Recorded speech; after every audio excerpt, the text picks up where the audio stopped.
As Michael Myers spies on his sister and her boyfriend at the beginning of the movie, you'll notice that the clown mask actually belongs to the boyfriend, or at least he found it there and decided to incorporate it. He brings it up with him when the two decide to go upstairs. This small detail may be the key to understanding the entire film. The opening scene is shown through the perspective of the 6-year-old voyeur, Michael Myers. He's at an age where kids are very impressionable. What a child sees at this age can shape who they become.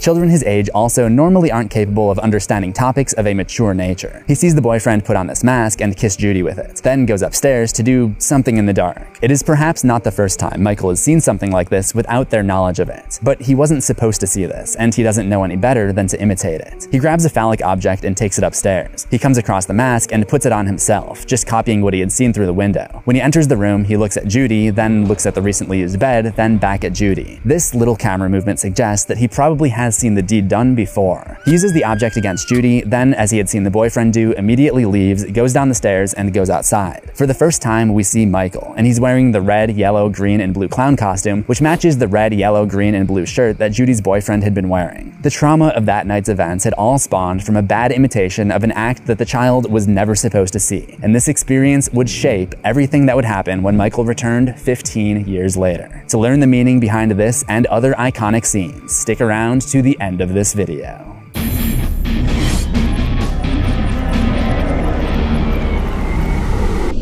Black cats and goblins and broomsticks and ghosts, covens of witches with all of their hosts. You may think they scare me, you're probably right. Black cats and goblins on Halloween night. Welcome to Things You Missed. Yes, I'm finally doing Halloween. Now, as a disclaimer, there are certain things that happen in the Halloween sequels that kind of recontextualize what happens in this original movie. But for this video, I'm just gonna analyze the original as a standalone movie, and you'll see why as we get further into this. For this series, I'll also be joined by YouTube's resident Halloween expert, Jimmy Champagne. What we now know as one of horror's biggest franchises started as a small independent film directed by John Carpenter. There's not much I can say in this section that hasn't already been covered on plenty of other channels, but I think you might be surprised at some of the things you missed. So let's jump back into them now.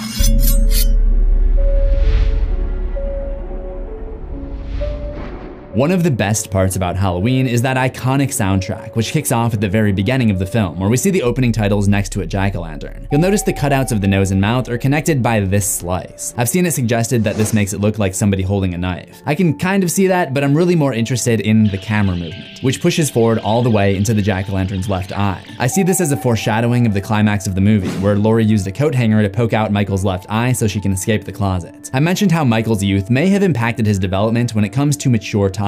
As the admirable Spencer Charnas puts it, stabbing in the dark. Think about it, there's more than one meaning there. But both meanings are intertwined by the matchbox that Michael finds after breaking out of the sanitarium and into the station wagon that he hijacks. It says, "The Rabbit in Red Lounge." Rabbits are often used as an adult symbol, while red, well, you've seen a horror movie before, you know what red stands for. Blood. It stands for blood. Yes, thank you for your insight, Jimmy Champagne. The horror genre has no shortage of fictional towns that fans would probably love to visit. Maybe you'd like a creamy bowl of clam chowder in Derry, Maine, or soak up some sun in Amity Island. One of the most famous examples is Halloween's own Haddonfield, Illinois. Having lived in Illinois as a kid, go Cubs go, I was curious about where Haddonfield is located. I always like this location a lot because it's pretty close to the place where I grew up in Southeast Michigan. When attempting to pick up Michael, the nurse asks why they're taking him up to Hardin County. Haddonfield may not be a real place, but Hardin County is, which means the story must take place way down at the bottom tip of the state. However, both direct sequels show police paraphernalia from Warren County, which is all the way to the west, while Halloween 4 places the town in Livingston County, closer to the northeast by Chicago. I think the idea is that Haddonfield is just supposed to be a stand-in for any small town in America, a kind of every town USA ordeal. Of course, I don't think there's anywhere in Illinois that has outdoor schools or palm trees, so it's probably best not to focus on the location too much. In fact, the name Haddonfield actually comes from the writer-producer of the movie Deborah Hill's hometown, which was Haddonfield, New Jersey. And on top of that, the name Michael Myers comes from the European distributor who put out Carpenter's previous film, Assault on Precinct 13, and made sure it was an international success. Because you know, naming an immortal serial killer after someone is the most sincere form of flattery. And on a completely unrelated side note, I fully expect your first slasher slasher villain to be named after me. I guess nobody told that to the character of Michael Myers though, because as I mentioned earlier, he still thinks that imitation is the most sincere form of flattery. Just as he did 15 years ago, he finds himself a costume before going on his next rampage. Once again, he chooses a one-piece jumpsuit and a mask, but this time the jumpsuit is a mechanic's attire instead of the clown suit, and the mask is a heavily modified Shatner mask stolen from the hardware store. Although, or maybe because William Shatner would have been instantly recognizable back in 1978, they made a ton of alterations to the mask, like painting the skin stark white, dyeing the hair brown, and widening the eye holes. It basically removed every identifiable feature from the mask, which if you think about it is perfect for a character named The Shape, who's literally the absence of all character. Given the psychosexual subtext that I've highlighted for this character, it's probably no coincidence that he chooses to imitate a male heartthrob from a popular TV series, one who happens to have given one of the most noteworthy on-screen kisses in television history. The psychosexual metaphors do not end there though. This theme touches many aspects of the film, like in this scene where Laurie Strode is walking to school while singing a little song to herself. I wish I had you all alone, just the two of us. Notice how when Michael steps into frame, we can hear his heavy breathing against the mask as he stares her all the way down the sidewalk.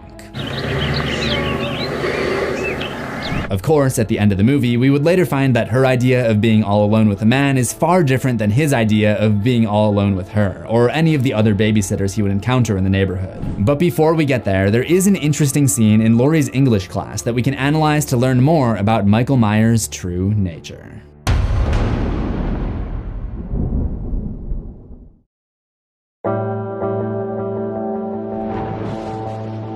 No matter what course of action Collins took, he was destined to his own fate, his own day of reckoning. As Laurie sits in the back of her English class, her teacher gives a lecture about fate, and she asks the class to compare two authors' different portrayals of it. Laurie answers that one author, Costain, saw fate as being related to religion, while the other, Samuel, saw it as a natural element. The teacher then expands upon Laurie's answer. That's right, Samuel's definitely personified fate. In Samuel's writing, fate is immovable, like a mountain. It stands where man passes away. Fate never changes. After watching the movie a few times, this interpretation starts to sound familiar. It's almost as if the English teacher is talking about Michael Myers, who Laurie briefly spots out the window during this scene. Michael is the personification of fate. Michael is literally this immovable force that will end the lives of nearly anyone that he sets his sights on. Throughout the movie, Dr. Loomis raves about how Michael has nothing but evil behind his empty eyes. He is the only one who fully understands the threat that Michael represents. If Michael is the personification of fate, then Loomis is essentially the author Samuels, warning everyone that fate is coming for them. Perhaps another clue to this metaphor comes from the name of the character Dr. Samuel Loomis, who, side note, is my favorite character in the Halloween franchise. The names of these two authors seem fictional, or at the very least, they're not obvious to us as the audience when the teacher mentions the names Samuels and Costain. Because of that, it's extremely likely that Samuels and Sam Loomis having very similar names was an intentional clue. There's another potentially noteworthy point about Sam Loomis that I think is worth mentioning. If you look at Alfred Hitchcock's 1960 classic Psycho, there's a character named Sam Loomis. Normally, I don't think this would be worth bringing up in a video, but there are a few other connections to Psycho in Halloween. So in Psycho, the character Sam Loomis sleeps with the character Marion Crane, and in Halloween, there's a character named Sam Loomis who hangs out with the character named Marion. Her name is Marion Chambers, but it's still Marion. And then you gotta think about the fact that Marion Crane is played by Janet Leigh in Psycho, and Janet Leigh is Jamie Lee Curtis's mom. Jamie Lee Curtis plays the main character in Halloween, Laurie Strode. And finally, the lighting in Halloween is clearly inspired by the lighting in Psycho. There are many scenes in Halloween where you see characters striped in shadow, like the light is coming through blinds or other horizontal objects. Then there's a broader connection with the film's antagonists. Spoiler alert for Psycho until the end of this chapter. Michael Myers and Norman Bates are both disturbed by mental conditions acquired in their youth. They both seem to be affected by an Oedipus complex, or at least some variation of it. Norman develops this complex for his mother, while Michael vents his developmental issues into his sister, Judith. Although Judith was his first target, all we really know is that she's a teenager, and it seems to be her activity with her boyfriend that sets Michael off. When he returns to Haddonfield on Halloween in 1978, his attack pattern continues. He claims 4 human victims in this movie, and comes after a 5th, which is Laurie, but she's able to evade him. The first was the mechanic, which was off-screen. We can't really analyze that one. The other 3 are sexually active teenagers, just like Judith was. In fact, these girls hardly seem to think about anything besides hooking up. At one point, when Laurie mentions that she forgot her chemistry book, Linda raves about how she never brings her books home because she doesn't need them. She's a liar though. She does have 2 books with her. One Love Forever and Tender Love something. We don't really get a good look at this one. The girls' priorities are clear. Laurie prioritizes her future by wanting to study and get good grades. Linda is more interested in love and getting busy. You could say that they represent the liberation movement that was going on from the 1960s to the 1980s, where traditional codes of conduct were being challenged. Laurie represents the traditional point of view. She's always covered up and very modest about herself. Her friends are, well, the opposite of that. They look for any excuse to be a little bit more promiscuous. Have you ever seen someone completely strip down and throw their entire outfit in the wash after a small spill? When Annie is in her underwear, Laurie is actually adding on layers. She puts on an apron while gutting a pumpkin with the kids. Annie has a cigarette in the car. She easily inhales it, but Laurie chokes on the smoke, showing us that she's not used to breathing in poison. She is innocent and pure. These girls are wired with teenage hormones. The difference is that Linda and Annie are acting on their urges while Laurie keeps them internalized. God, I've got a shirt on. That's all you ever think about. I think that's all you ever think about. That's not true. I think about lots of things. Now, why don't we not stand here talking about them and get down to doing them? Annie even teases Laurie for not being totally consumed with dating like she is. Laurie, dear. He wants to talk to you. He wants to take you out tonight. We come to find out that Laurie actually does have a crush. She just doesn't see herself as part of this whole liberation movement. When Annie tells her she could ask someone to dance, she literally says, You could do that, I couldn't. I even found myself wondering if the book that Laurie forgets, her chemistry book, is an intentional comment about her character. Her 2 friends have boyfriends, but Laurie is single. She hasn't developed that chemistry with a man yet. Writer-director John Carpenter and writer-producer Deborah Hill have given many interviews over the years where they clarified that it was never their intent to have the main character's survival be mainly because she stays a virgin throughout the entire film. With that being said though, they've also attributed Laurie's survival to her alertness, whereas her friends are distracted with horny endeavors. I guess they're saying that because it adds a little bit of nuance to their writing, and they are totally within their right to do so, but to me, it's all the same. It's kind of obvious that Michael is trying to recreate his sister's final night with other less driven teens, and it's Laurie's lack of beguilement that helps her survive till the end. And just for some quick trivia, Jamie Lee Curtis has talked about in interviews that she was actually kind of surprised that she was cast as the Goody Two-Shoes character, Laurie Strode, because in real life, she was actually more like Annie and Linda. This makes sense if we analyze Michael's behavior. When school first lets out, one of the elementary kids, Richie, runs into Michael. There's an ample opportunity to take him out, but he just lets him run along. There are 2 moments when Michael seems to eye Tommy Doyle as he walks home from school, but ultimately just moves on. He's not James Charles. He doesn't seem interested in little boys. Although Tommy and Lindsay are afraid of the boogeyman, there's never a moment where he actually pursues them. It was always about sticking his knife into Haddonfield High School's most promiscuous teens. I mean, look how he's holding the knife right there. I mean, come on. It's never really been confirmed one way or the other, which I kind of like, but the leading theory as to why Michael is trying to go after teenagers to be his victims is because they remind him of his sister and her boyfriend. Oh, and he also thinks they're all unpure, which is why he can go after Laurie Strode, who's a virgin. Loomis and Sheriff Brackett are worried about the safety of the town's trick-or-treaters, but this never turns out to be a problem. Even though this kid doesn't have a costume. I mean, what the hell, kid? It's Halloween. You gotta get yourself a costume. Michael's Freudian issues aren't just about who he's going after. It's also how he's going about it. But before we get there are some important secrets to decipher in Laurie's room.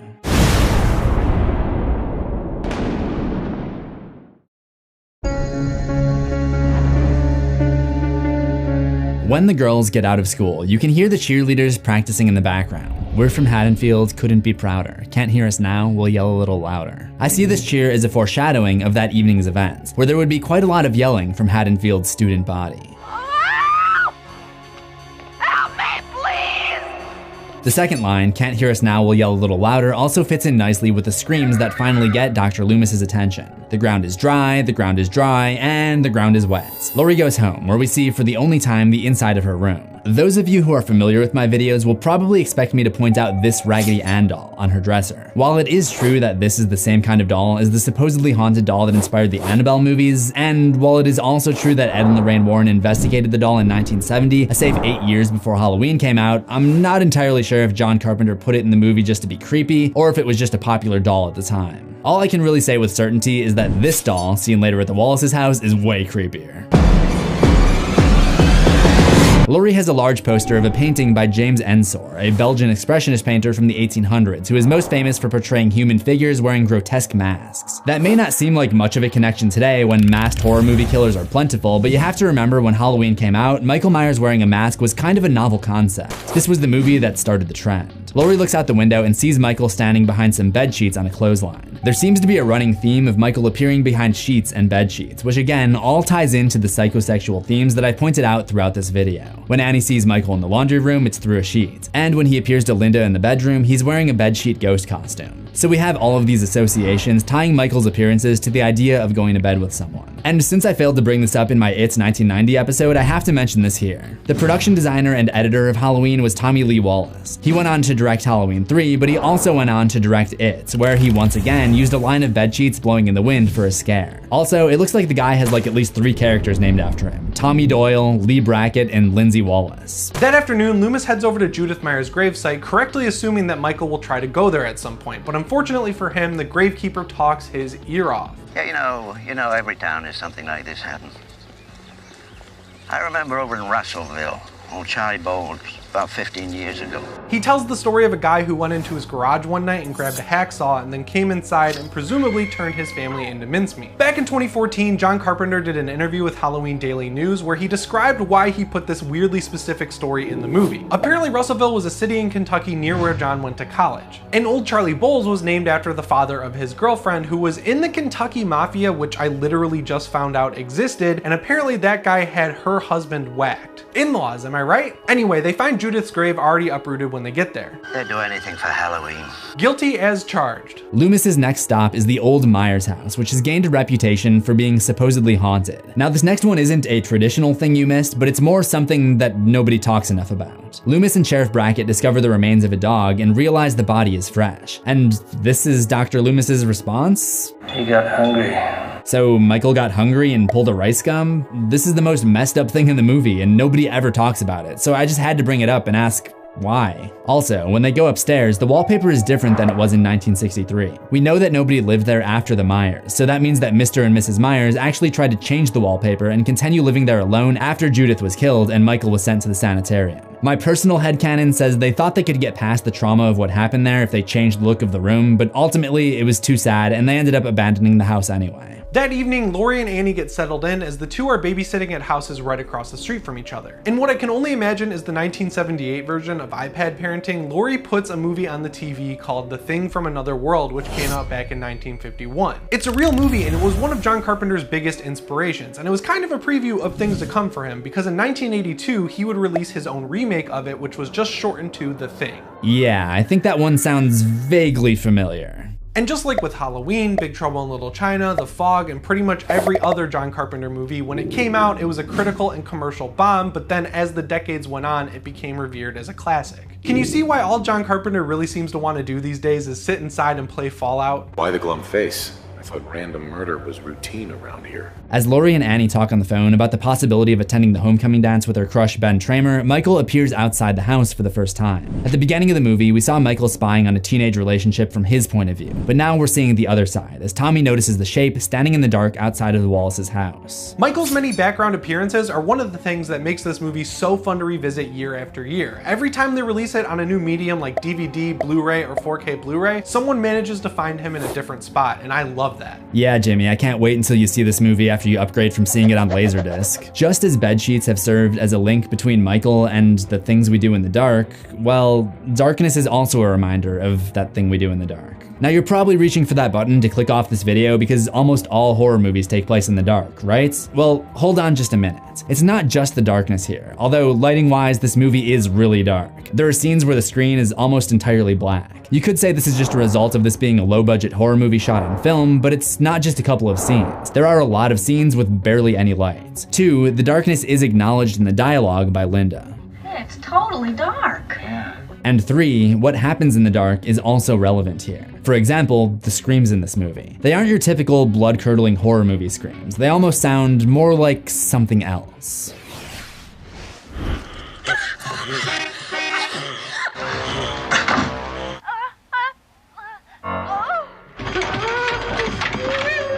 When Laurie hears Annie trying to scream over the phone, she even kind of acknowledges that it sounds like there are some extracurricular activities going on. All right, Annie. First I get your famous chewing, now I get your famous squealing. That's not even all of them. Next time you watch the movie, that's something you can look out for. But it's not just the screams. I'm also gonna look at how some of these kills are executed, and I'll be analyzing what the ending of John Carpenter's Halloween really represents.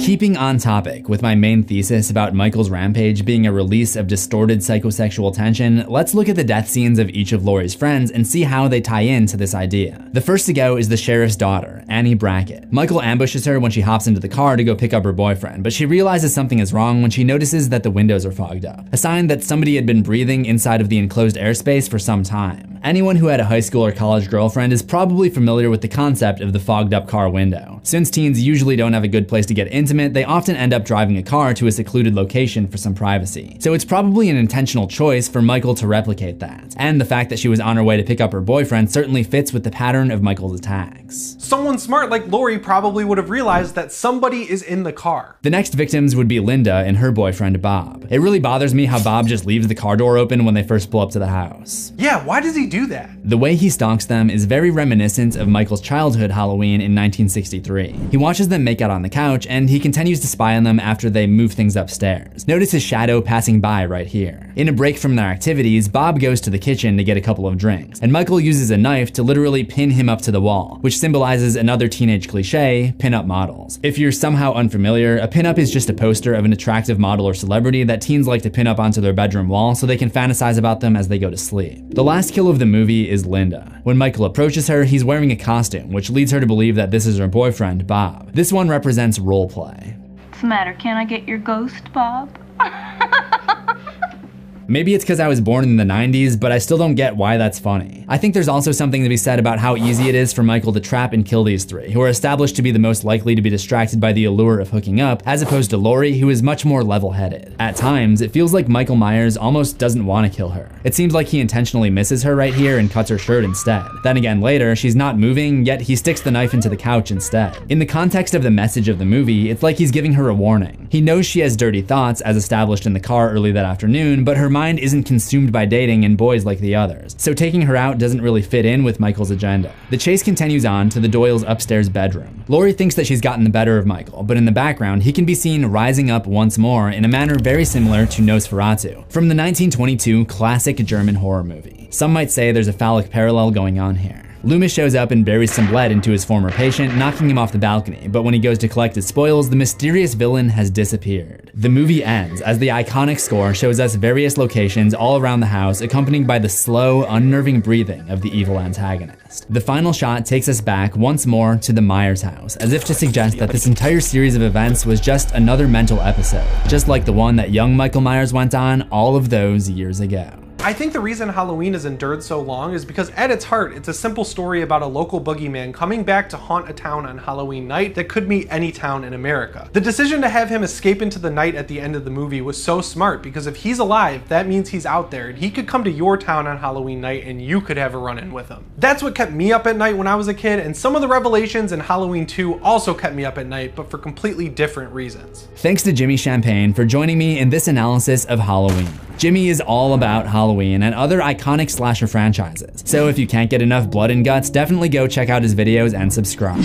We'll be back next week with the next episode, so if you love Halloween, the holiday, or the movie series, you're in the right place. Tap that playlist on the left for more videos, and make sure you subscribe to CZ's World for new horrors every week, ring the death bell for all notifications, and I'll see you in the next one. Assuming we both survive.